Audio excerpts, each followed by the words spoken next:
শ্রদ্ধাভরে স্মরণ করছি রংপুরের শহীদ আবু সাঈদ সহ জুলাই যোদ্ধাদেরকে, যারা জীবনের ঝুঁকি নিয়ে অনিশ্চিত ভবিষ্যৎকে সামনে রেখে সংবিধানের গ্রামার ব্যাকরণ তাজবিদ না বুঝে সর্বোচ্চ ঝুঁকি নিয়ে সাংবিধানিকভাবে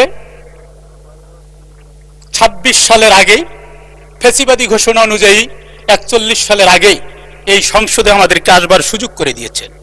মাননীয় স্পিকার, আমার নির্বাচনী এলাকার ৯টি ইউনিয়ন, গঙ্গাচড়া উপজেলার ৭টি ইউনিয়ন তিস্তা তীরবর্তী, যে এলাকার মানুষের দীর্ঘদিনের স্বপ্ন তিস্তা মহাপরিকল্পনা বাস্তবায়ন, যে আন্দোলনের অগ্রসৈনিক আজকের মাননীয় মন্ত্রী, ত্রাণ ও দুর্যোগ ব্যবস্থাপনা মন্ত্রণালয়ের মাননীয় মন্ত্রী।